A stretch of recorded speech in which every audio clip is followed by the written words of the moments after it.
12. Good afternoon, everybody. My name is Andrew Carter. I'm the Chief Executive of the Centre for Cities. Welcome to this Metro Mayor Hustings, focusing on the West Yorkshire economy, its strengths, weaknesses, opportunities and threats. It's the first in a series of hustings we are running with all areas that are electing Metro Mayors in May. I'd like to thank Mid Yorkshire and the West and North Yorkshire Chambers of Commerce and the Institution of Civil Engineers for partnering with us on today's event.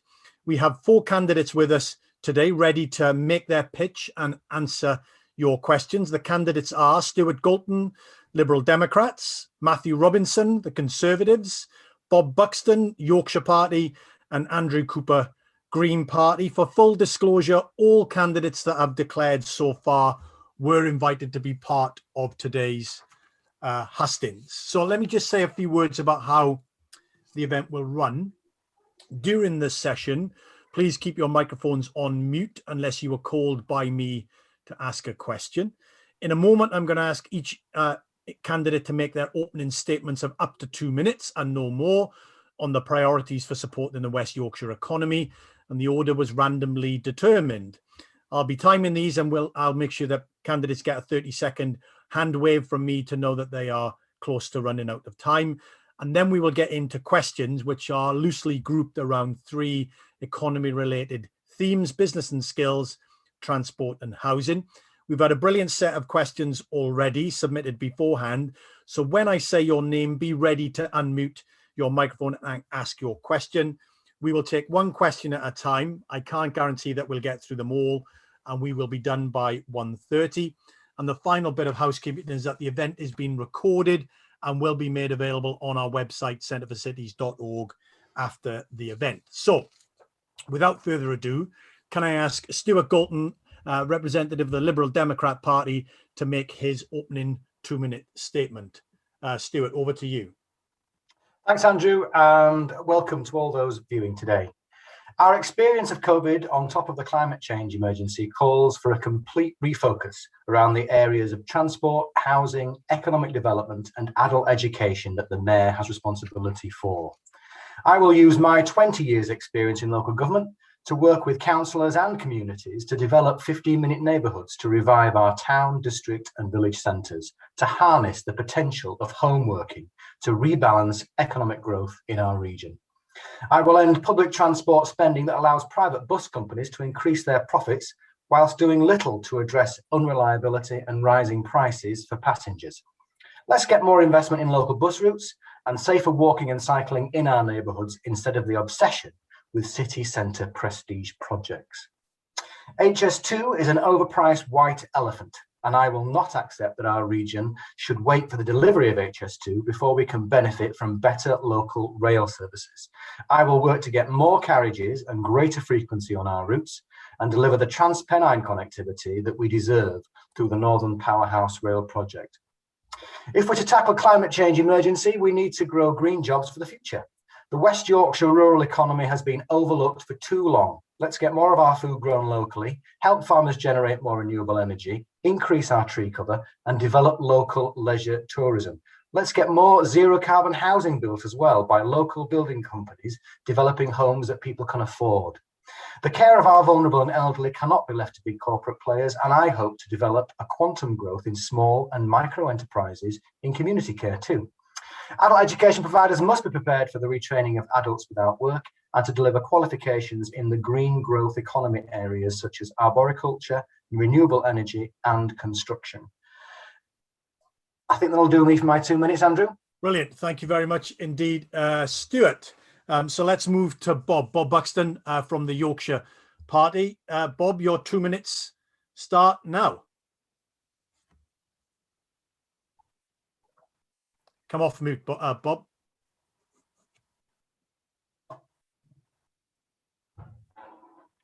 Is it on mute? You're on mute. Can you come off it? No.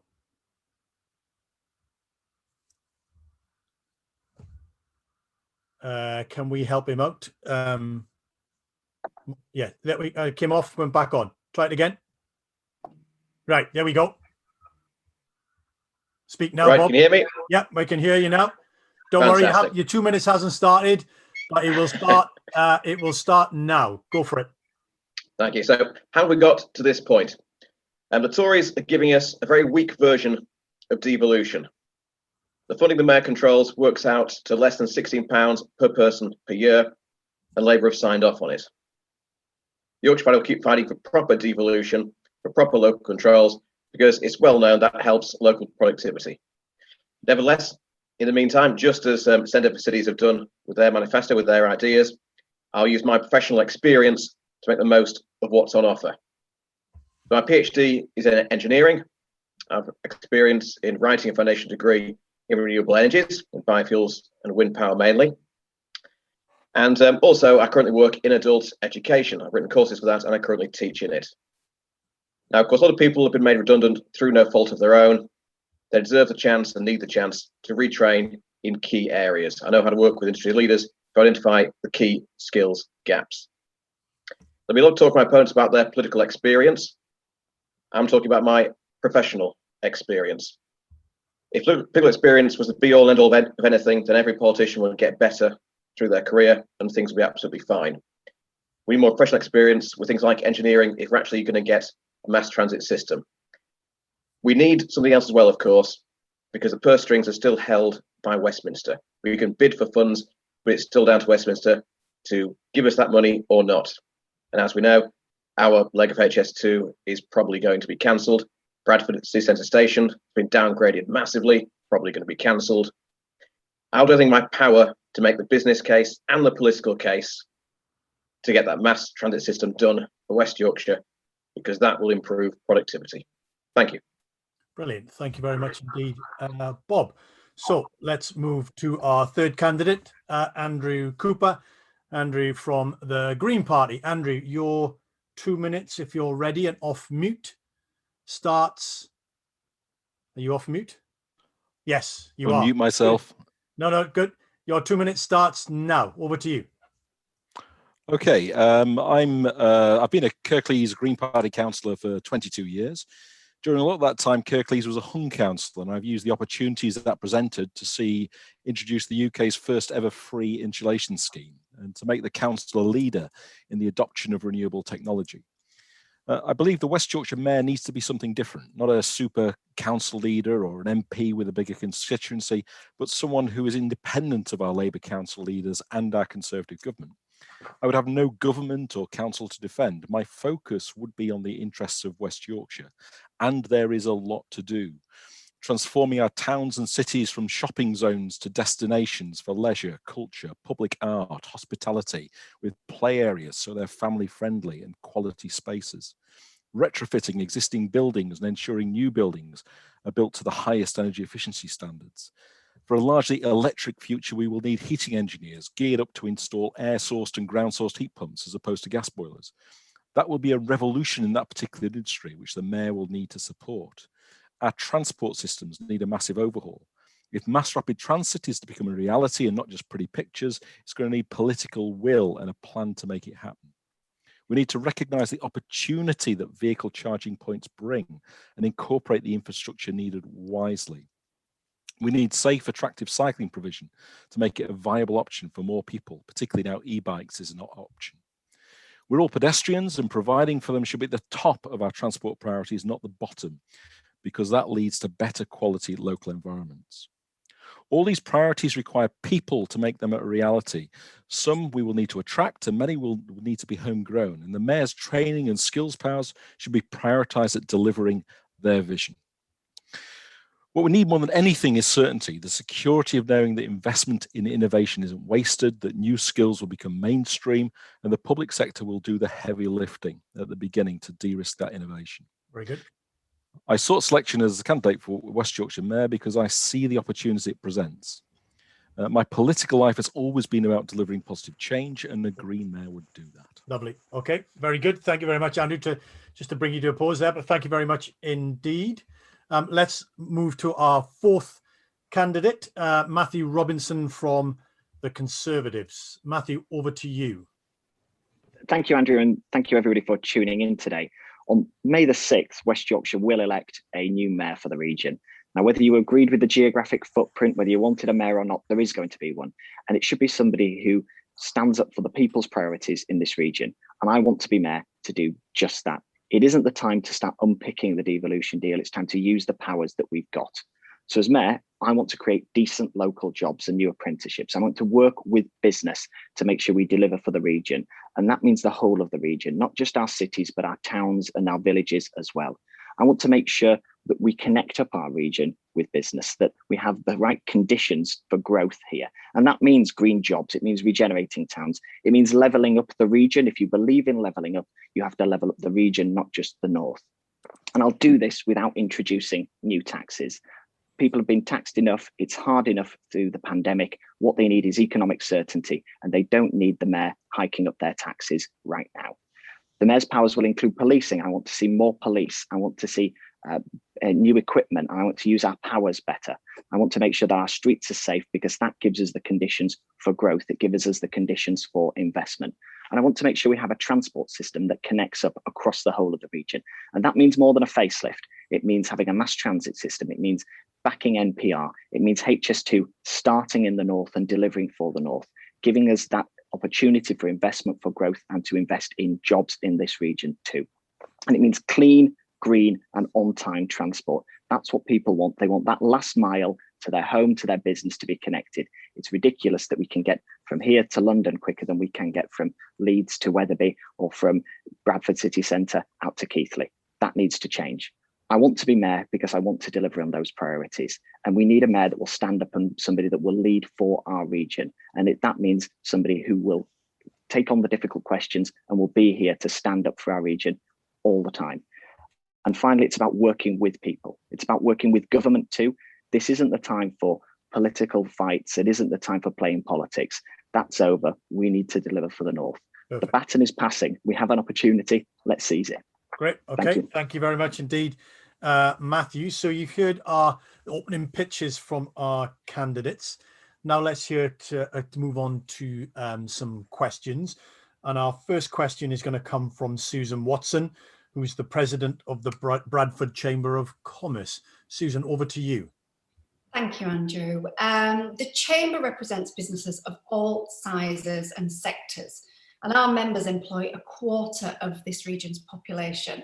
So the success of business is essential to the success of our region, and it will provide opportunities for all who live and work here to prosper. So there are several things that are important to the Chamber in relation to our role of West Yorkshire Mayor, but the key question today is we want to see a clear structure for engagement between the Mayor and businesses. How will engagement happen and how will it be meaningful? Brilliant. Thank you very much indeed, Susan. Great question. Matthew, I'm going to come to you first. So clear structures for the Mayor and the Combined Authority engaging with the business community. What's your answer to Susan? I'll give you two very real examples there, Susan. Firstly, I've said that we'll have a mayoral board. That's a board where business will be on it and they can connect directly to the mayor's office. It means not having to go through the rigmarole of the back, sort of the back rooms. We should have a direct relationship with business. We should be listening to business, and I want to make sure that I'm out touring the region as well, speaking with business, championing business, and banging the drum for business across the region. So not just so that we stand up for the businesses that are here, but we get more to come here too. And we look at what our growth industries are, how we can invest, how we can upskill in those growth industries. The second area to that, Andrew, is looking at a new opportunity areas. This is a proposal that I've put forward to link with education and our skills agenda. Bradford has an opportunity area. I've backed that opportunity area. I've worked with the partners in that opportunity area before. What we need is other opportunity areas in Kirklees, in Calderdale, in Wakefield, in Leeds, to make sure we're connecting business, we're connecting schools, we're connecting universities, we're having those conversations, and we're training the next generation in the jobs for the future so that we're ready and we can hit the ground running on day one. Okay, very good. Andrew, clear structures between the business community and the Mayor and the Combined Authority. Answer Suzanne's question. Yeah, so establishing a business forum would be something that would be quite useful, I think. But what I would want for that forum is to feed directly into the Mayor's annual business plan. So we have a clear, it works directly into what the Mayor is doing. So for that, one of the things I would want as mayor is to know what the top asks were. I mean, I'm sure you could produce a huge list of things that are important or are needed, but I think it's the top asks, the things that would really make a difference, where the mayor is able to help, that I would want to know about. The other aspect of this, I think, is about the sort of quid pro quo, because as mayor, I will have priorities. There will be things that I will want to achieve, particularly in terms of the climate change agenda, regenerating towns and cities, the education and skills agenda. And so it's that quid pro quo aspect of it, about how we work together to achieve mutual aims and mutual objectives. Okay, very good. Bob, same question to you. Clear structures between the business community and the mayor combined authority? Yeah, so firstly, of course, the powers are very limited here. There's very little direct powers. One pledge I will make is not to increase taxes at this time. I think that'll be a backward step. In terms of education courses, this will be led by industry, put another way, led by career opportunities. So we could have employees actually delivering potentially their own courses or outsourcing courses to somebody else, wherever the skills gaps are.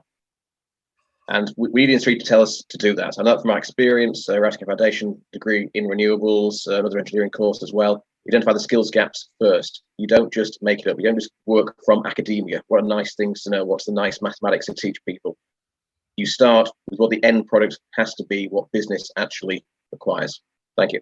Very good. Thank you very much. Stuart, and your thoughts on the structures and the relationship between the business community and the mayor? You're on mute. Pardon. I get very suspicious of people asking for new structures, because normally there are pretty good structures there already. It's just that people have a problem with listening.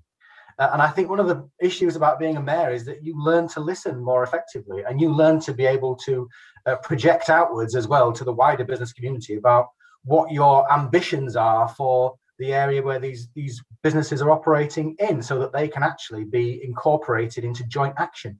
So as far as I'm concerned, I won't rely on any structures to feed into me. I want to have direct access to business leaders, big and small, because I want to unleash the innovation that we need to sort out those problem areas that I talked about earlier around social care and health, where there's a multi-billion-pound economy already present, but we're not getting the local benefit from it because it's too much organized into very big business based elsewhere.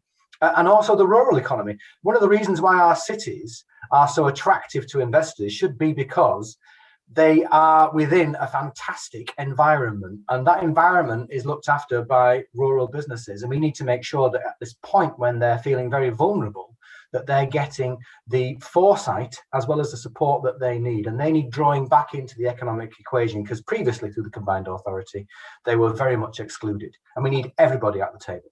Very good. Okay, excellent. So that's question one. Let's move on to question two. Question two is from Martin Hathaway, who's the Managing Director of Mid Yorkshire Chamber of Commerce. Martin, over to you. Ask your question. Yes, thank you. Despite the hard work of the LEP in West Yorkshire, the funding that comes into it from numerous government departments to support businesses all comes with its very many different rules, and what it's resulted in is a plethora of projects, and it's really, really confusing for businesses to actually access. So how, as a mayor, would you propose to maximise the support available to businesses, make it easier to access, more relevant to the needs of businesses who want to grow? Very good. Good question, Martin. It's a mess. Bob, what are you going to do? Over to you, Bob. Well, these things often start with government, with politicians having ideas themselves and then just sending those down the ladder. It's sort of top-down management. Now, the Yorkshire Party's whole principle is to start from the grassroots, whether it's parish or town council with local policies or business or anything else at all, or our own members coming up with policies. So it has to be reverse the direction of the dialogue. It has to come from business.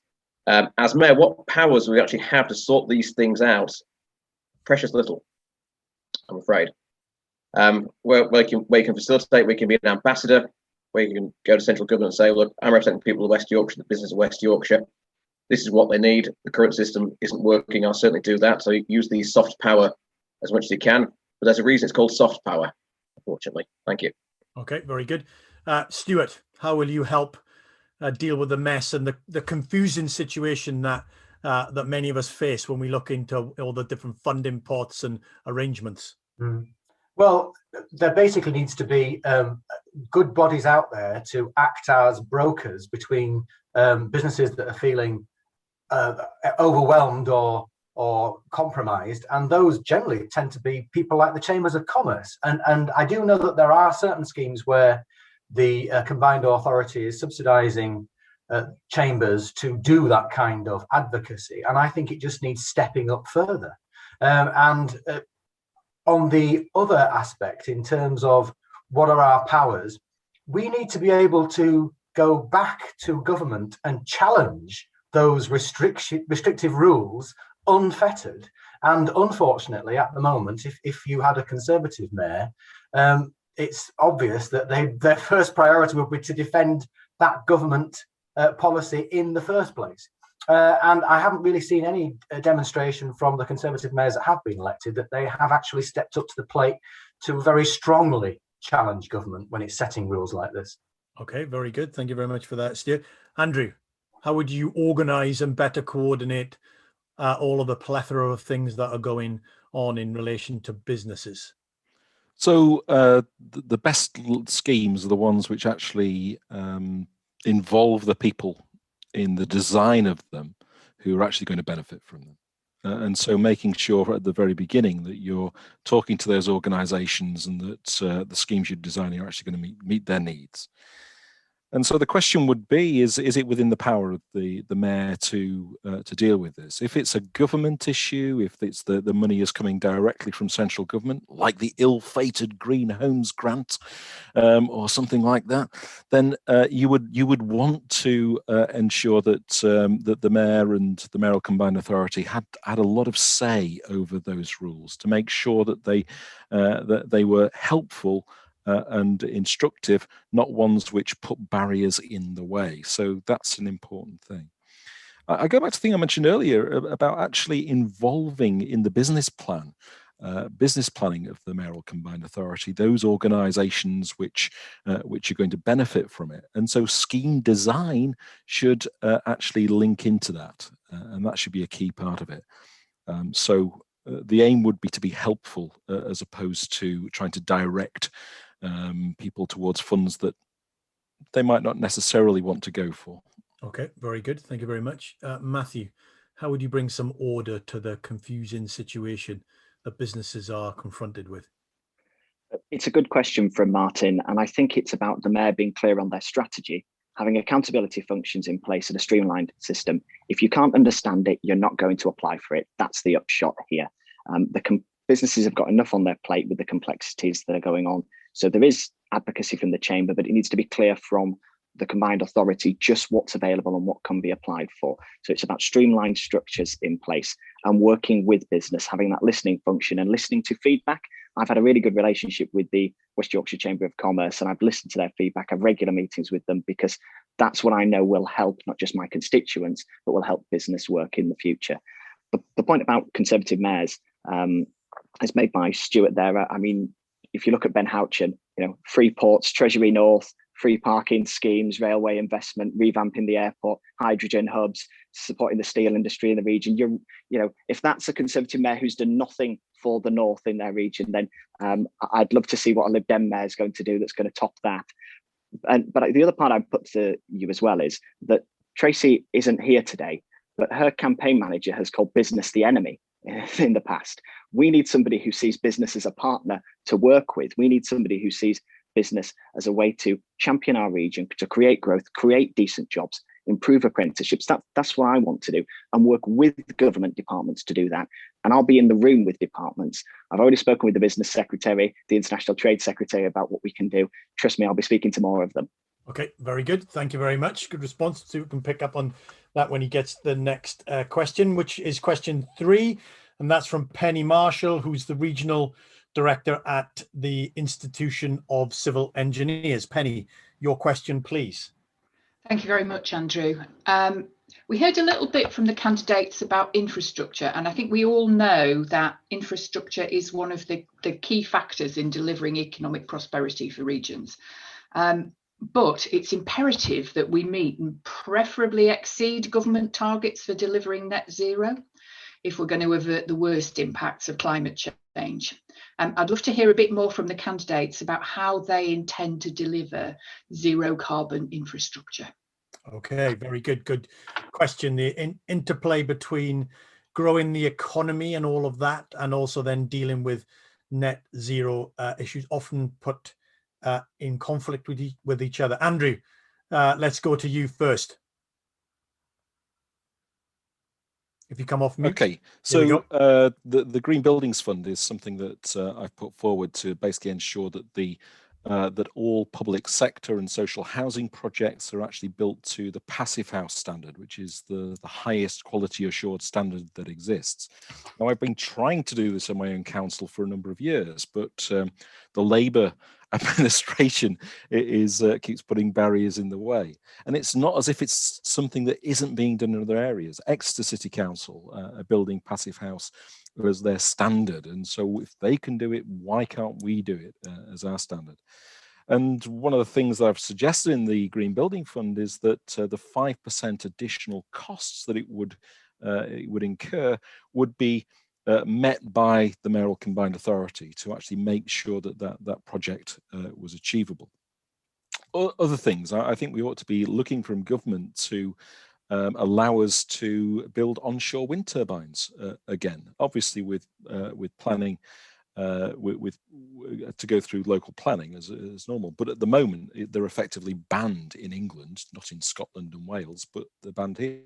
That would enable us to achieve zero carbon a lot quicker than normal. And the other big plank that we'd be looking at is refurbishment of existing properties, building them to retrofitting those properties to the equivalent of Passive House. That will require a lot of funding, but what we should be doing is doing pilot projects to establish the skills that are needed to achieve that.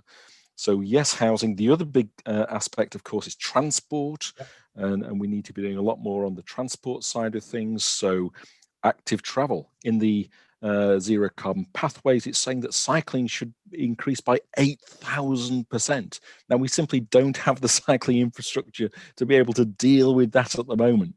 And so getting that in place, getting dedicated, safe cycle routes, which mean that more people using e-bikes are able to use that. And that growth in cycling is something that can really be achieved. So cycling, electric generation, housing, those are the three key planks that we need to be looking at to achieve zero carbon. But we need to be doing it quickly. Yeah, speed is of the very good. Thank you very much, Andrew. Matthew, give us your view on the zero carbon infrastructure. Thanks, Penny. It's a priority for every local authority. Every one of them has declared a climate emergency. The combined authority has its targets in place as well, and we absolutely need to take climate change seriously. It needs to be built into everything that we do. It cannot be seen as a bolt-on. And unfortunately, far too often, I think climate change and looking after our environment has been seen as a bolt-on. So we need to build it into all of the strategies, everything we do in the programme of the combined authority going forward. In terms of the point about the infrastructure, it is about looking at, I've talked clean green buses. It is about changing our buses, looking at to make sure that they're electric, looking at travel that's electric and that works, that's on time. Having a transport system that's gridlocked and congestion all over the city or all over our cities is not going to work. It's about making sure that our communities are connected. It's about looking at things to make our buses more nimble. So some people have used this Uber bus model as a pilot in the past where people can log on and log off and can jump on and jump off. Actually, that's something I'm really keen to explore. Let's look at what are new options. Retrofitting, I've spoken with some in the housing sector already. There is opportunity to do retrofitting. Fabric first seems to be the model, making sure that our homes are well insulated, that there's double glazing. The housing consortiums that are there are looking at what the technologies might be, and they're desperate to have some certainty to know just what might be worth investing in and what might be worth taking forward. So we as a combined authority need to work with them and partner with them on that to make sure we deliver it. but it's also about people who work from home. Many more people now, much more than previously, are considering working from home. We should be looking at having gigabit broadband rolled out across West Yorkshire, starting with the areas that can't access the best broadband first to make sure we deliver it. We should have a digital system across West Yorkshire that's far more like South Korea and less like North Korea. Okay, very good. Thank you very much indeed. Stuart, net zero infrastructure. What are your views on that? Very good, Matt. Yeah, definitely more South Korea than North Korea, hopefully, yeah. What I will say on this one is, it's already been said. I think there's consensus breaking out across the candidates here as to what are the priorities, because that's what we've been listening to people in terms of what they want to see. And yeah, we need to get more retrofitting, but you can't get more retrofitting until you've got people trained up to be the people to do this mass retrofitting. And the thing is, it needs to be done sooner rather than later. The local authorities have got carbon zero targets at 2030. The combined authority in West Yorkshire is 2038. The government is 2050. There is obviously, therefore, going to be some kind of friction there in terms of how quickly each of those bodies wishes to take the climate change emergency seriously. And one of the things that we're going to have to do is challenge government effectively to make sure we've got the resources to do that retrofitting. We've got the powers, because they've taken away our spatial planning powers while Mr. Jenrick sorts out his rules to open up our countryside to be built on by his developer friends. If we had those spatial powers, we could actually put in those rules around passive house standards for housing in the future. And something very practical, which should be happening with local authorities, and as Mayor, I will be having that challenge conversation with them, to identify the land to enable those small niche builders to actually scale up and become far more productive and far more successful, and therefore building more prosperity within our region, and not depend on those great big builders like Barratt to actually deliver our housing of the future. And in terms of cycling infrastructure and walking infrastructure, for years, the West Yorkshire Combined Authority has added the word on to projects they had already decided. And all of the projects that are being taken forward right now were all decided pre-COVID, before we'd even thought about the possibility of regenerating our smaller high streets and town centres with that home working potential, to enable bases for flexible offices, for instance, and to get there, having the cycling and walking infrastructure and that flexible public transport that Matthew was talking about as well. Yeah. So we all know what needs to happen. We just need to make sure we have the resources to get it started. Okay, very good. Bob, your views on the zero carbon infrastructure? Thank you. So firstly, I agree with the passive standards, and we need more subsidies for things like installation for wind turbines where they're appropriate to use, for solar panels. Unfortunately, a lot of these schemes are mishandled by government, downgraded, eventually they get cancelled. That's a step in a completely wrong direction. It's a shame Labour aren't here to defend the housing strategy, because I'm certainly going to attack it. You don't help the environment. We target the green belt again and again and again, including floodplains, sports fields, the lot. But let's stop that. Let's regenerate brownfield sites, the ex-industrial sites, with proper greener homes. That's an absolutely massive step to what I think everyone here actually wants to achieve. Because Labour aren't here, I can say that, of course. Cycleways, we need to plan those very carefully. There are some successful ones. There are some which are underused. So you got to speak to cyclists first. You got to speak to the public first. Really listen to those consultations. Get those cycleways in the right places, and try and make them as separate from roads as is reasonably possible. Not completely possible, but as much as possible. Safe walking to school and to work. And why do we have junctions where pedestrians have to do 3 sides of a square to get across a certain route? And they don't do that. They take a risky shortcut. You want people to walk to work. Little things like can be done reasonably efficiently at reasonably low cost. Climate emergency. I'm delighted to see local authorities up and down the country declaring climate emergencies. Our councillors on the East Riding managed to do that 3rd time lucky. They were blocked, I'm sorry, by the Tory majority there the first 2 times. That's a fact. Thankfully, everyone's come together now in agreement with the climate emergency on the East Riding, as have lots of local authorities. And how do we achieve all these things? We've got fairly similar ideas. We've all talked a lot about transport. We all agree with greener transport and things like that. And I'm going to go back to another theme I've been talking about a lot, which is the adult education courses to fill those skills gaps. Yorkshire can set an example. Scotland's done a very good job, 97% renewable energy, electricity, really quite outstanding. Yorkshire has pretty good geography for things like wind power in certain areas. We can set examples if we've got the people with those skills to do it, and if we work with industry closely, develop those courses to get the green workforce. Thank you. Very good indeed. Okay. Very good. Good set of answers. Let's move on to question 4. Question 4 is from Sue Cook. Sue, you're on the call. If you can unmute and ask your question. Thanks, Andrew. So how important is business innovation to you, and what are your plans to increase the level of innovation amongst our business base? So 2 aspects to the question. How important is innovation to you? How do you think about that? And how are you going to encourage more innovation amongst the businesses that are currently and will be here in the future? Let's go to Bob first on that question. Bob.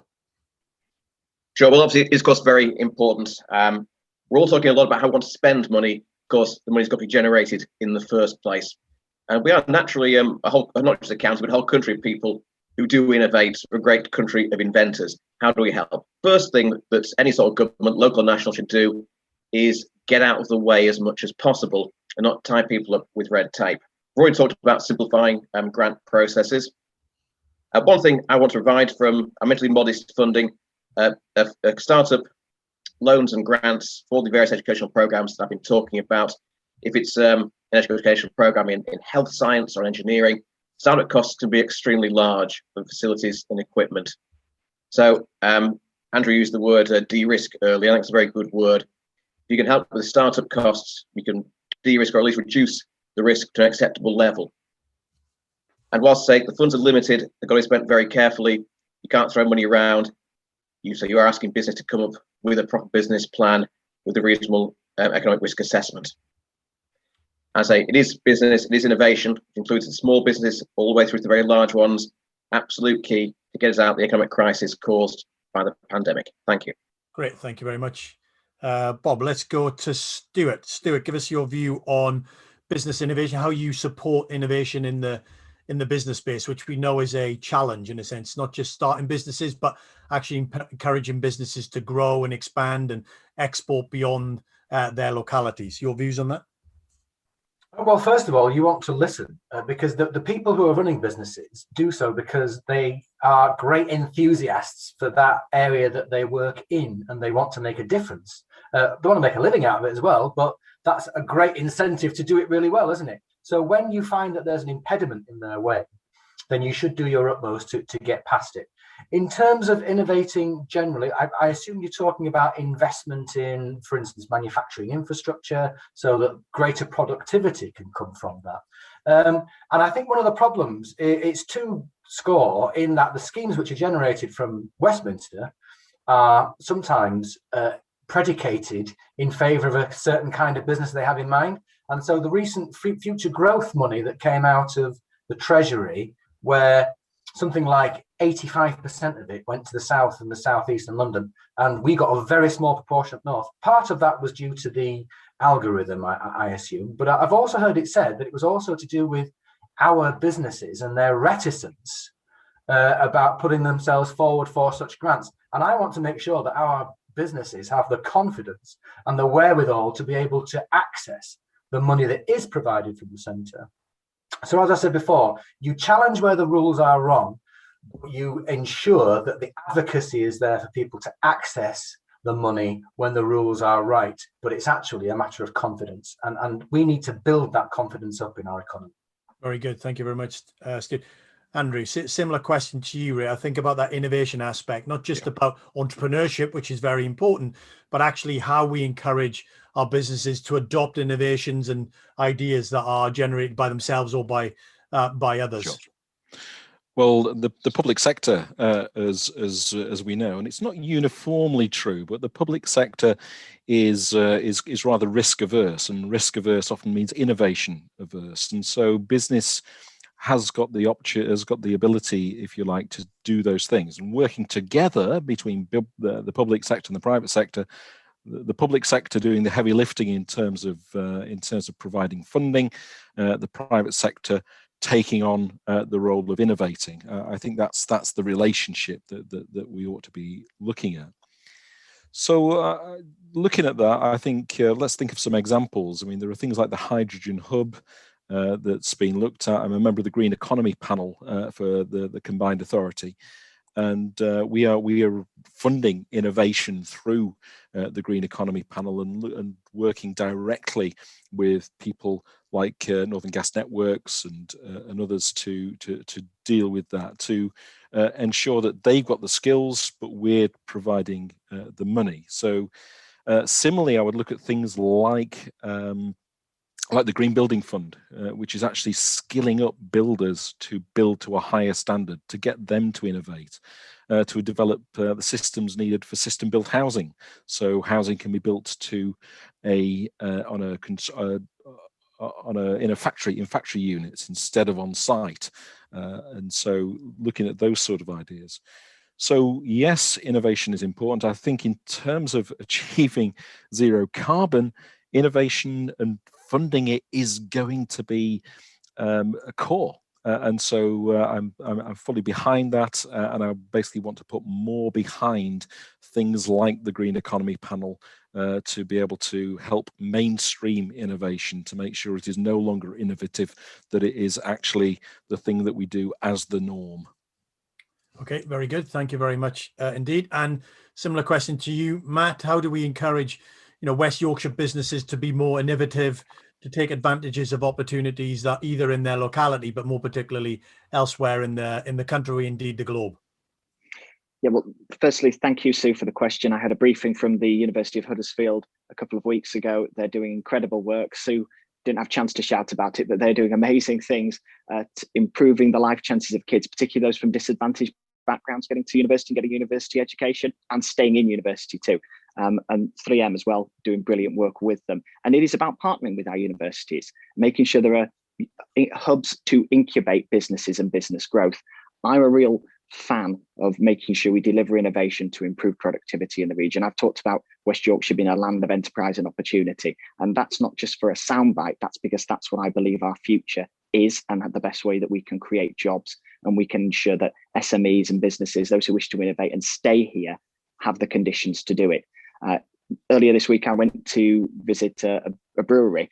So it wasn't just a chance to make sure I could get a pint before the pubs open. It was a chance to see just what this brewery was doing to innovate. They have really struggled through the pandemic. And actually, the grants that are available to local authorities, the discretionary grants, aren't getting out the door quick enough to businesses. We need to make sure that that's streamlined, that when the local authorities are saying the grant might be with you in May, that business might not exist in May. So we need to make sure we support the businesses now, we create the conditions for growth. I've talked about opportunity areas as well.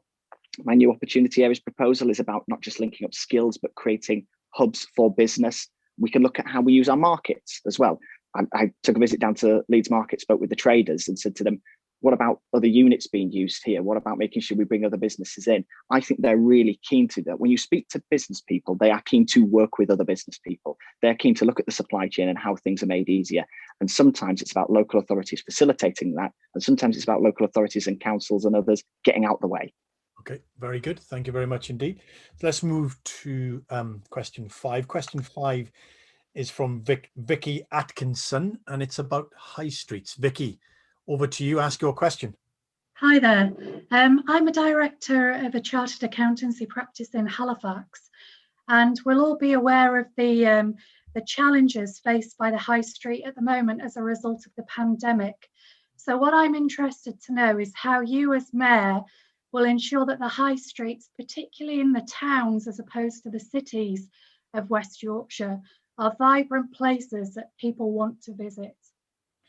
Very good. Great question, Vicky. So touching on, the plight of our high streets pre-post pandemic, but also getting your comments then about the broader economic geography of your patch and how different bits of it relate to each other and what you would do to support it. So let's go to you first, Stuart. High streets and then provincial towns and such. Your thoughts on those questions?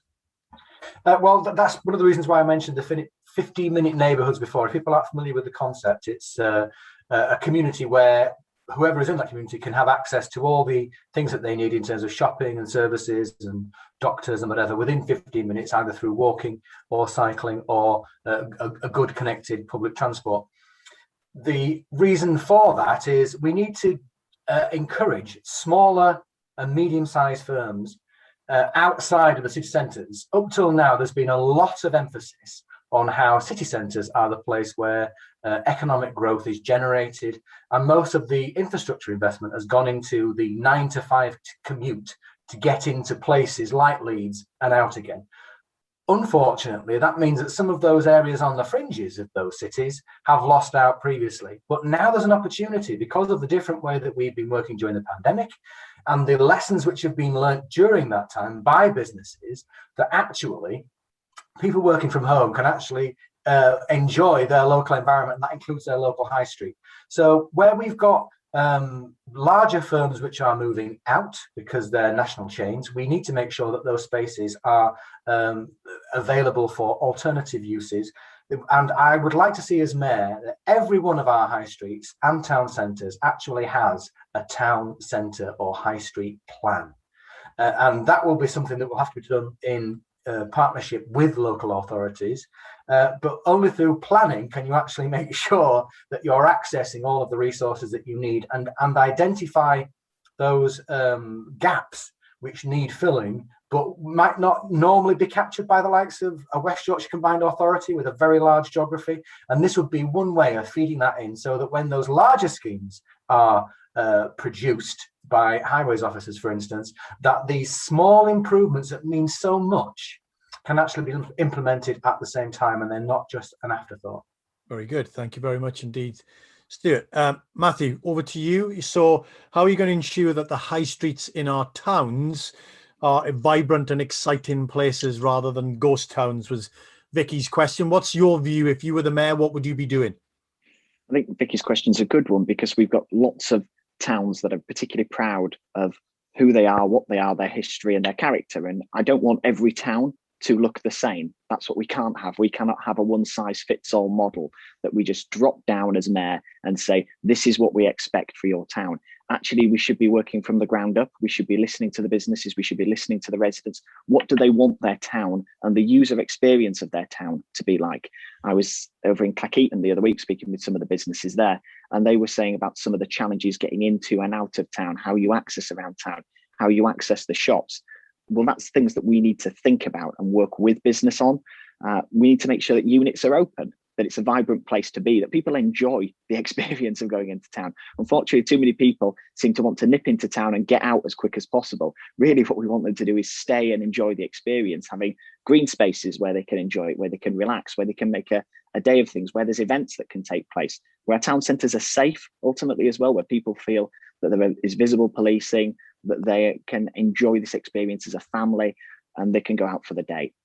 I don't want to see concrete jungles. We should make sure that our town centres actually have their own character. We should be planting more trees there. We should be making it more open and welcoming. We should be making it more accessible so people can get in and out through transport much, much quicker.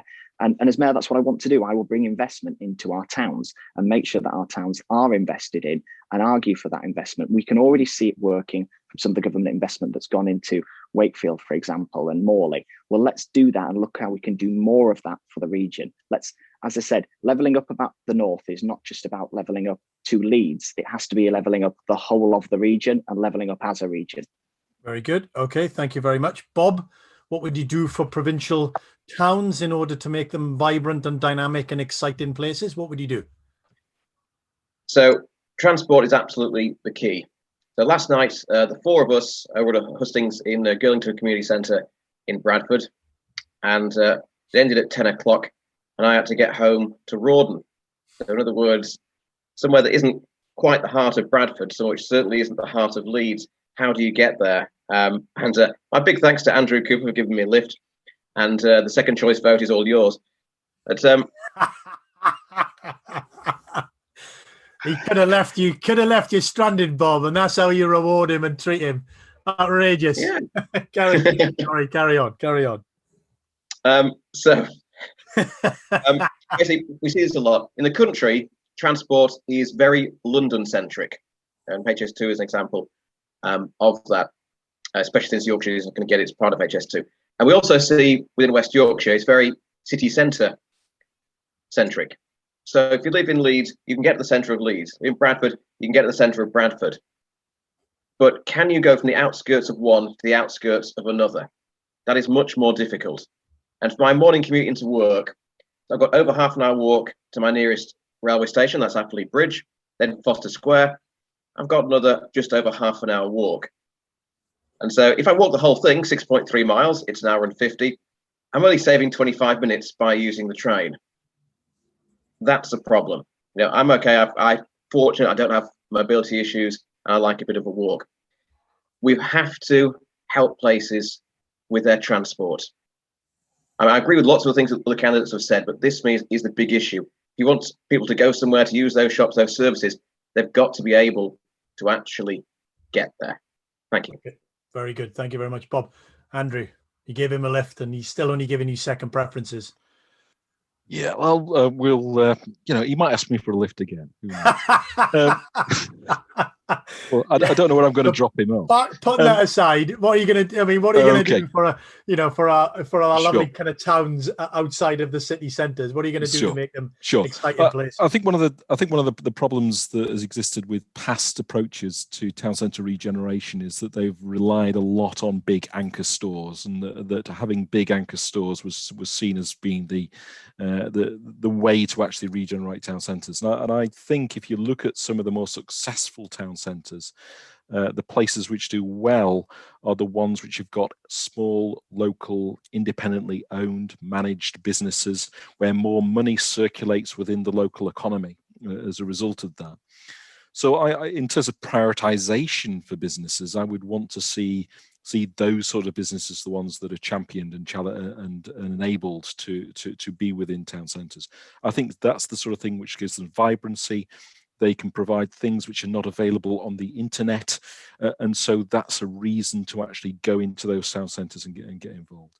One of the things that I've been really fortunate, and I've until we left the EU, I was a member of something called the EU Committee of the Regions, and as a result of that, I was able to go around a lot of European cities, and I look at Bilbao, brilliant example of town centre regeneration, where public art, mural, sculpture is everywhere within the town centres. Play areas are in the town centres, fountains, all these things which make going to the town centre an experience, a destination.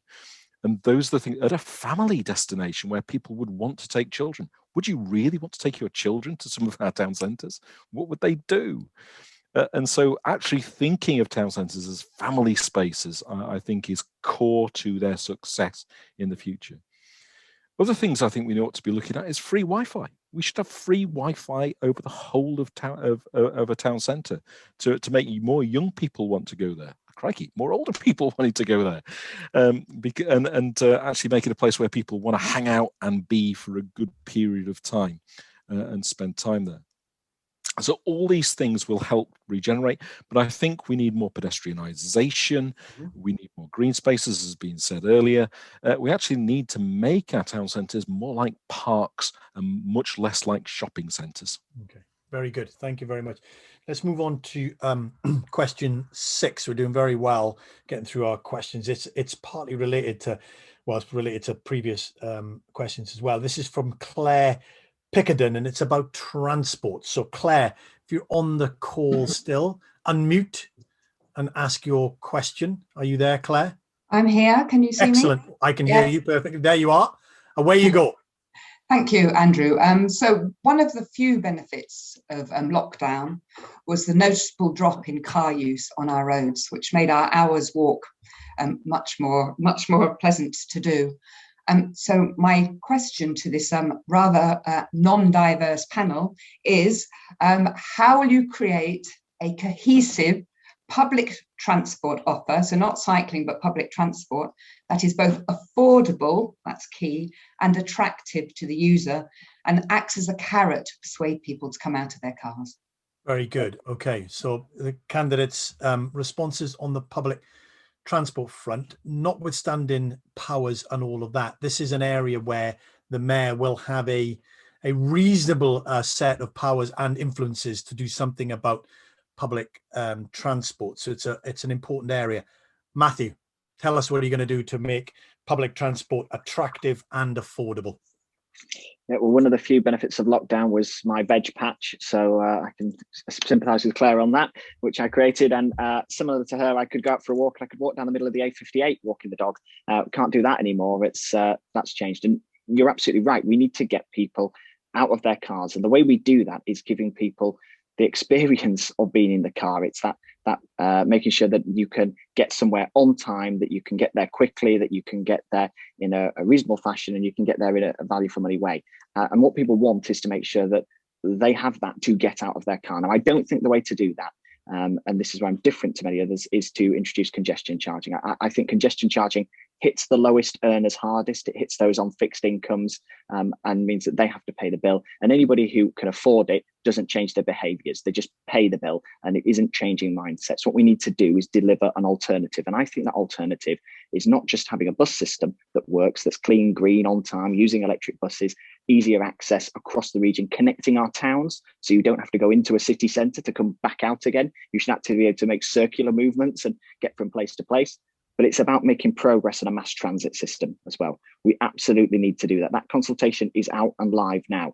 And I've given a series of questions to the combined authority ahead of being the head of this election and ahead of becoming mayor. And I'll be chasing up regardless afterwards as well, because I think there's questions about mass transit, what the route is going to look like, how it's going to be paid for, where the most economical routes are going to be. Does it connect our rural communities as well? And how is this going to work? And what people want to see is a plan and a principle that will take us forward. At the moment, I don't think they've got that. So whoever the mayor is, we need to have confidence that they will make progress on a mass transit system by the end of the term, and that we can all get on board with. Now, whether that is light rail or something else or new technologies, we need to be there, we need to be nimble, and we need to have a plan that can move with technology too. My worry is that we restrict ourselves and tie ourselves to technology that's only available now and will not be something that we're using in 20, 30 years' time. We need to make sure that we are nimble on this. Very good. Thank you very much indeed. Andrew, cohesive, affordable and attractive public transport system. Obviously, one of the powers that will be immediately available to you is around bus franchise. And I wouldn't want to lead you or guide you into what you ought to do if you were a mayor, but I would encourage you massively to go down that route. But that's me showing my bias as the chair. But you'll have your own thoughts. How are you going to do it? Okay. Well, the most successful public transport system I've seen, and I've seen a lot, was in Tallinn in Estonia. They have free public transport in Tallinn. You get on the bus, you get on the light rail, and it's free, and you go everywhere. This is a modern European city, and they've made that choice. A modal shift, getting people out of the car into public transport, into trains, is the thing that is the norm. Perfectly possible there. They're doing similar things in Switzerland, and it's been looked at in other areas. So I really would like to challenge government to say, give us the powers to do these innovative things that take us forward, instead of simply using limited powers. But yes, bus franchising, yes, the ability to actually get some of those routes which are not currently served very well, particularly rural routes, would be something that I particularly want. Yes, I would want to take on the same powers that are being sought by Manchester, by Andy Burnham. Certainly would be extremely keen on that idea. And yeah, I'm in favour of congestion charging, absolutely in favour of congestion charging, because I want to get people out of their cars and give them another cheaper option. So it isn't something which affects people on the lowest incomes. So people on the lowest incomes have a cheap form of public transport as an alternative. So we've got to change things, Matt. We've got to change things, Matt, and that's the way we're going to do it. Very good. So stick and carrots was a suggestion. Bob, your thoughts on a cohesive, attractive and affordable public transport system? What do you do to get there? So first of all, congestion charging may work in London because people in London have good alternatives. I think it'd be wrong to introduce that before people have good alternatives, and it does hit the poorest hardest. So I'm not in favor, I will not be doing that on day one as mayor, not at all. So how do we deliver better systems? Well, let's deal with the problem. Bus journeys in West Yorkshire are going down by 2 to 3 million per year. That's before the pandemic, long-term trend. So clearly, bus companies do need some help. I want to see smarter tap and pay, where you don't get penalised for going between different bus companies. I also want to work with rail providers to have tap and pay across bus and rail services. Again, I can only use soft power to achieve that. There are very few powers on rail. For the mass transit system, I think we all support this. We don't have control over it. So you can come with a transport plan if you're elected mayor, but you have to go cap in hand to Westminster to get the central funding. And given they seem to be probably not going to build our leg at HS2, the new city centre station in Bradford, downgraded product going to get built at all, I'm not too optimistic. All I can do is make the business case and the political case to get that done. And it cannot be under ambitious. Supertram was turned down because it's bad value for money, because it was under ambitious. It was just 4 routes just within Leeds. Never mind West Yorkshire, just in Leeds, it wasn't enough. And don't get me started on Labour's harebrained trolleybus scheme. Now, it has to be a proper system. It has to cover all communities around West Yorkshire. Then there'll be a very appealing case. The government would have to think, we're going to lose seats if we don't do this. That is the case that has to be made. Also, to help buses in the shorter term, because it takes a very long time to achieve, of course, want more electric buses. I've mentioned smarter tap and pay. I just want to allow people to use bus passes in rush hour. You can in London, so why is it we can't do that in West Yorkshire? As for a franchise, head towards that when of increased usage. Different companies can bid for different parts of the franchise, but fly under the same flag to help people use tap and pay across all different services. Thank you. Very good. Thank you very much, Bob. Stewart, affordable, cohesive, attractive public transport. What are you going to do? You're on mute. First thing is... Sorry, I was laughing earlier because Matthew talked about we don't want to rely on outdated modes. And I'm just thinking, that's what HS2 is. And it's been really badly centrally managed from Whitehall. And that's why it's become this hugely expensive last generation option for moving people around. But the problem for that is it's taking money away from what could be delivered on a local basis. And he also mentioned that the opportunities that we had in Wakefield and Morley, thanks to the government and its schemes.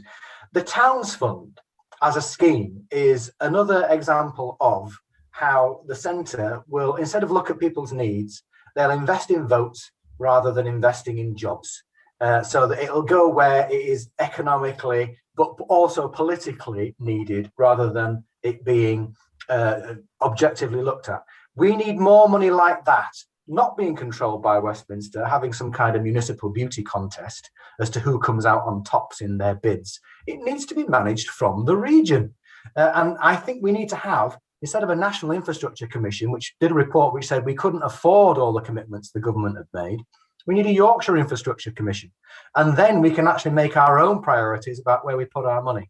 In terms of car use as well, it also doesn't depend just on decision makers like the mayor. It depends on companies and how they wish to operate in the future. So, for instance, our congestion is generally concentrated at very particular points in the day. If we had less 9-to-5 commutes and we really did fully embrace flexible working to allow people who have caring responsibilities for children or for elderly adults as we move forward in a different way of caring, then that would affect how our traffic systems work. Also, of course, we need to think around something as radical as a universal basic income. One of the lessons that we've learnt from the pandemic is that sometimes to keep things going and concentrate on certain areas, we need to make sure that there is a consistent income going into people's pockets. A universal basic income could enable that commitment to public transport usage for everybody, because they could all invest in a season ticket on metro systems, but they need to have a transport system which is attractive to buy into as well. And that's where that challenge needs to be sorted out in terms of getting that money out of Whitehall and into our hands so that we can actually deliver it properly, so that that mass transit system you were talking about can be delivered as soon as possible, that our rail systems don't have to wait till 2040 after HS2 is built before we get some decent local services and some extra rail carriages. That is the way forward.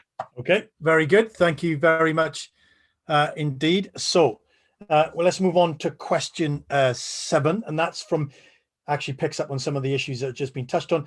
Kate Hainsworth. Kate, if you're there, if you can unmute your microphone and ask your question. Are you on the call, Kate? Hi there, Andrew. Yes, You I are. am. Perfect. Yes. Go for it, Kate. It's all yours. Great. Well, I'm Chief Exec at Leeds Community Foundation, and we work with groups that reach deep into communities. And those groups, they really know best how to support individuals who currently miss out on opportunities. And what we hear is the decent livelihood involves so much more than a well-paid, secure job, but that's a really good start. So my question for candidates is, how will you move West Yorkshire towns and cities away from short-term, badly paid, unreliable work towards the living wage and beyond, where everyone gets a chance of a secure livelihood?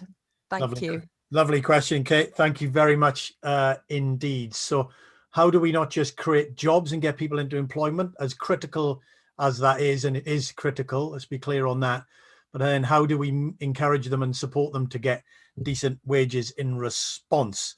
Andrew Cooper, over to you. So it needs long-term support. It needs a project which will involve thousands of people, things which will improve society, make the world around us a better place. And that project is staring us in the face, and that's addressing climate change. We have a target in West Yorkshire of 2038 to reach a zero carbon economy. Now, anybody who understands what that means knows that that is an incredible challenge. And to do that, we will need new skills to achieve. I talked about the Passive House standard earlier, but it also means in terms of transportation, in terms of building the infrastructure for the new transport systems we'll need, those will require skilled jobs again. And these are all jobs on which people can build a life upon. The skills which people, and the project, yes, we've got a 2038 project target, but I think actually action on addressing climate change will take a lot longer. We have hundreds of thousands, millions of homes to improve. We have new electricity generating technologies which are going to be needed. And everything that goes around that in terms of architecture, in terms of electrical engineering, all those skills are going to need that support. So I would say that the answer is staring us in the face, and that that we need to be investing in dealing with that project. Okay. Now, the carbon pathways that have been identified to achieve the 2038 target give us strong indications about the areas of work that we need to be looking at. And we should be working directly with industry and some of our, like the building colleges and educational institutions, to make sure we're skilling up people to address that agenda, and that we're ahead of the game, and that we're not trying to seek people from outside the region to come and help achieve those targets, that it's homegrown, that those skills are there, but also that we can export those skills once we so people are able to work not just in this country but around the world. Okay. So it's an incredible challenge. Yeah. It's an exciting one, and I think that's the way that we'll address the problem that you've identified. Okay, thank you very much, Andrew. So targeting and supporting job-intensive industries and sectors that respond to other ambitions and targets. That's kind of the Stewart, your view on this, and particularly, I suppose, that, but also how we encourage and support a move towards maybe more employers taking up the living wage challenge or opportunity. What are your thoughts on that? Well, I think it's one of those areas where ultimately the decision lays with the employer, but you can basically just set the example yourself, can't you? I'm more interested in terms of trying to generate that change in lifestyle, so that we're talking about having a good living as opposed to all being about income. But the universal basic income is something that I think needs to be investigated. I think virtually all of the council authorities within West Yorkshire have passed motions asking for a pilot to be set up within their local authority areas. I think it's something that a mayor could lead on to deliver in a mayoral authority like this, which is based on an economic footprint. But more importantly as well, adult education. The lessons of COVID have shown how difficult it was when we were doing lots of home education for some children, and they got left behind further because their parents didn't have the confidence to help them with their education. I think one of the things that we really need to sort out, if we're finally going to make a difference in that, those economic inequalities, which we've been focusing on for over 2 decades, and they've never got any different between the richest parts of our area and the poorest parts of our area.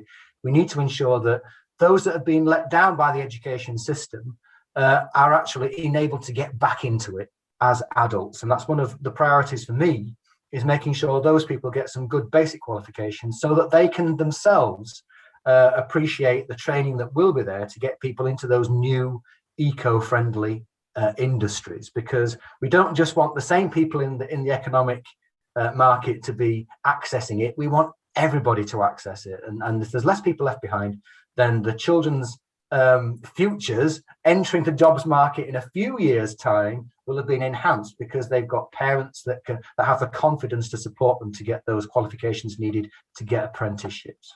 Okay, very good. Thank you very much indeed, Stuart. Matthew, good jobs, good paid jobs. How do we do it? What are you going to do? Yeah, and I think it's crucial that we do it. And one of the things that I've talked about is these opportunity areas. We have an opportunity area in Bradford that links schools together and looks at how we can improve schools and improve outcomes. I think we need to go even further than that. I think we need opportunity areas in our other local authority areas. We need to be making sure that we're talking to schools, bringing the universities, bringing business together as part of that, making them hubs for innovation, making them hubs for startups, and actually looking at the projects that will work to deliver for schools, so that not only do we improve social mobility, not only do we improve life chances of people, but actually we improve their chances of having jobs in the future, and jobs that they can maintain, and that will give us a resilient economy and a resilient workforce. I've talked in other forums about 3 key areas for the workforce, and the 3 key groups of the workforce that I do think we need to focus on post-pandemic, and that's the young, the long-term unemployed, and it's offenders. Because ultimately we have people who offend, and that costs our economy. The mayor will have powers over policing and have a role in criminal justice as well. We need to be looking at how we can stop people going into a life of crime, and actually look at them becoming a viable member of society, somebody who doesn't seek to offend, but actually sees a place in our society. The mayor can help deliver that. But what I would say as well, Andrew, is that hitting people with a big mayoral tax is the worst thing we can do as we look to recover from COVID. I'm glad Bob's backing my pledge that I've made elsewhere, that we won't increase taxes and there won't be any new local taxes. That's crucial. I hope all the candidates will sign up to that too, because we need to make sure we create the conditions for growth and we support people. Okay. Very good. Thank you very much indeed. And Bob, good jobs, well-paid jobs. How do you do it? What are you going to do as the mayor? So I'd like to touch on the points that people have made. Matt, it's our pledge, not exclusively yours. You can't patent a pledge that's that generic. Anyway. You followed me down this track there, Bob. No, Pete. Behave. Here we go. Go on. But Matt made a really good point about education has to include offenders. Of course, prevention is better than cure, but you have to educate offenders, otherwise the cycle doesn't break. Really good point. I agree with that. To Andrew, agree with the green economy is a major growth area. As I've said before, I've experience in writing a foundation degree in renewables, which was industry-led. So I know I'm doing with that. And like I say, I want Yorkshire to set an example with the green economy in the same way that Scotland is doing. It has geographical advantages, as indeed does Scotland. That is very doable indeed. Stuart made a point about educational inequalities during the pandemic, and is absolutely right. It was the largest educational inequality this country has seen for decades and decades. Part of it was that the slowness in which grants were available for schools that needed them very slowly. But also part of it was local authorities not distributing the help that was passed down to them in terms of providing people with laptops. And I must also say, live internet lessons, which I taught throughout lockdown, full timetable, are much more effective than just setting work, and that could have been done a lot better. Now, to get back to the main point here, how do we help people get the qualifications and the skills they need to get a better job, to get a better paid long-term job? You have got to appeal to everyone. I mentioned offenders already. You've got to help the underqualified. So I'm talking about working with industry to develop courses. I'm not just talking about HNCs or even level 3s. Got to write down to level 1 qualifications to pick up people who haven't succeeded in school. Got a lot of experience with that, with access courses that got people to university, people who had very bad experiences perhaps early on in their lives. It's also got to deal with people who are overqualified or qualified in the wrong area. Because sometimes if you've got a degree or you've got a master's, you can't get any help to get another one, not even a loan. Never mind grants, you can't even get a loan. And that barrier has to be taken away. Good thing about the funding here, as well as there being some funding for adult education. Yeah. Of course, there's funding for lots of courses. If you're an approved provider, so you've got an exam board on board, then there is funding available, just through the normal skills funding agencies. So there's lots of funding potentially available for all of these things. We can have an education revolution led by the Mayor to help people get those better careers. Thank you. Okay, very good. So we are edging towards 1:30 when we will be finished by. We've covered loads of different issues over the last hour and 15 minutes. So I want to now turn and give our candidates a chance to sort of sum up or say in their closing comments anything that they want to say. And in the same format, I'm going to give them up to 2 minutes to do that. You can pick up anything that has been said already, or expand on it, or repeat anything that's been said, or introduce something new, but you only have the 2 minutes to do it. And again, you'll see me raise my hand when you've got about 30 seconds, and I'll take it down when you've got 20 seconds left. And so we're going to do it in the reverse order from the opening comments, which means that we'll go Matthew, Andrew, Bob, and then Stuart. So Matthew, when you're ready, you have your kind of final up to 2 minutes to say whatever you want to say. So you give me a nod when you're ready, and I will start the stopwatch. All right? Cool. Go for it. Thanks, Andrew. And thank you to everybody for coming today and for asking these questions. And I think these hustings are really important, that we hear as candidates and listen and give you our stance on the issues. You might not always agree with our stance on the issues, but we're here to answer those questions. Other parties perhaps are taking those views for granted and they aren't interested in listen. Perhaps they see this election as a hindrance to their desire to rule local government here in West Yorkshire. But that's not what we're doing. And that's not what I want to do, because I want to be mayor for our region. I want to be mayor to work with people and not play politics, to work with the government and champion things to get the best deal for our region, to deliver for our economy, to deliver jobs, to deliver for people, to make sure we have a transport system that works, to make sure we have safer streets and more police on the beat who are delivering here in West Yorkshire.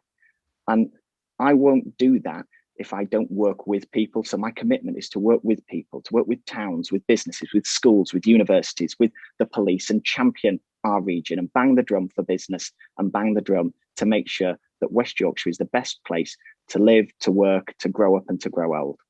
And if elected, we should have somebody who wants to be mayor. So it's clear we should deliver as a region, deliver for the people, act on their priorities. So vote for Matt Robinson on the 6th of May.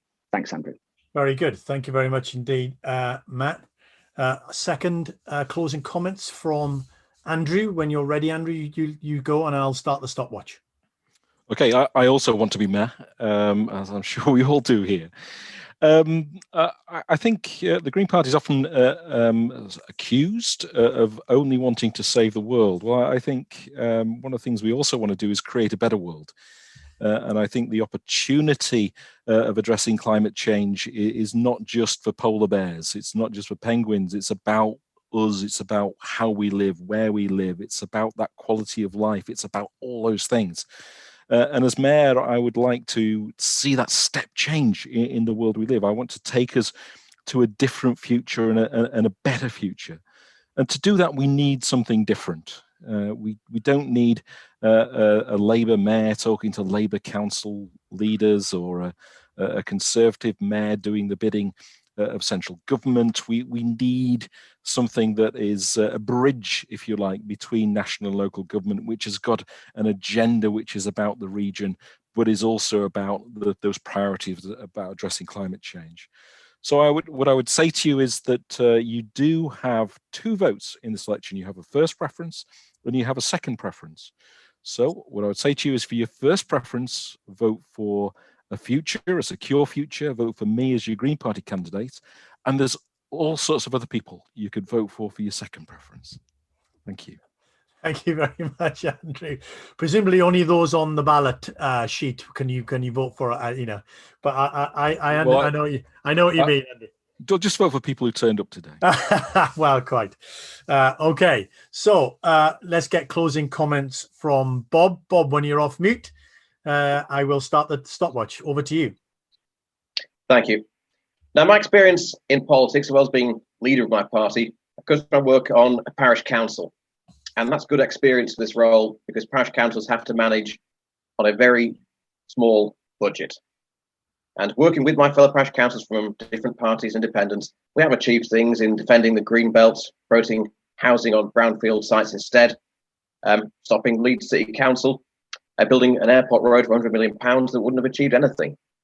So I have achieved things with small amounts of power, working with other people and small amounts of funding. The other people here have got more political experience than me, that's just a fact. But I've also got professional experience. I think we've all talked about the importance of adult education. That's where I work, so I've written courses as well as taught them, where I've worked with industry to get the best possible courses, the best possible skills on those courses. I've also got a PhD in engineering. I understand the challenges with transport. No one has delivered on transport for Yorkshire, West Yorkshire, or any other part of Yorkshire. I can do that by making the business case and the political case, understanding the physical challenges of doing it. I've also got experience in green energy.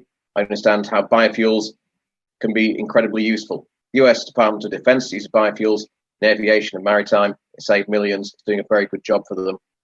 I understand those sorts of things. Also biofuels elsewhere, wind turbines where they're appropriate.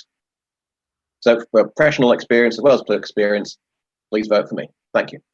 Thank you very much, Bob. And to round off closing comments, Stuart, over to you.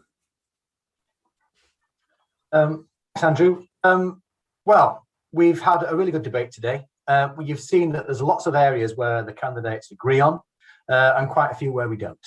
But one of the things that I think we should be able to agree on is that all of the issues that have been raised today need to have a certain element of urgency behind them, whether it's talking about how we need to tackle our climate change and also about inequalities and also about getting people back into work after they've experienced COVID and getting those businesses that have felt under stress during that period back up and running with all throttles going. I want to make sure that we get all the opportunities that we can. And one of the problems of working as a middleman between local authorities and government is that if you are a member of the party that runs either of those organisations, then you are often making excuses for underperformance. As an independent voice who is neither Labour nor Conservative, I won't get involved in that tug of war that they've both got about building a red or blue wall in terms of getting votes for Westminster seats. My interest is West Yorkshire, and I will challenge both of them to make changes so that we can actually challenge those issues properly and head on and in a West Yorkshire focused way as an independent arbiter. So please vote for me as your Liberal Democrat candidate, as your first preference at this election. Thank you. Brilliant. Thank you very much indeed, Stuart. And indeed, heartfelt thank you to all of the candidates, Matthew, Andrew, Bob, and Stuart, for the way that you've, well, firstly for coming to the hustings. I know you're extremely busy, but also in the way that you've engaged with the questions and the issues. I found it hugely informative. I'm sure everybody on the event has done as well. So my huge thanks to you. Let me wish you huge good luck in the election trail. It's a hard graft, and there'll be lots of things that you need to do. So I wish you all good luck on that. I'd also like to thank Mid Yorkshire and the West and North Yorkshire Chambers of Commerce and the Institution of Civil Engineers for partnering with us on the event today. So thank you to all three organisations for doing that. I thank you all for attending. And indeed for all the questions that we received. We didn't get through by any chalk all of them, but I think we got a good spread of them. So thank you very much for putting your questions in. I thought they were really excellent. As I said at the beginning, a recording of the event will be available on our website afterwards, centreforcities.org. And finally, everybody on the call, make sure that you vote. And indeed, everybody that you know that can vote, make sure that they vote as well. It's a good exercise in civic democracy, but also the more people that vote in your patch gives a much bigger credibility and legitimacy to the mayor in the issues and the way that they are able to take these issues forward in the future. It really does matter, and government does matter. It does matter to government when they look at these kind of things. So we have a civic duty, I think, in many respects, to get everybody who can out to vote. So please do so when the time arises. But until the next time, go well and take care. And thanks again. Bye for now.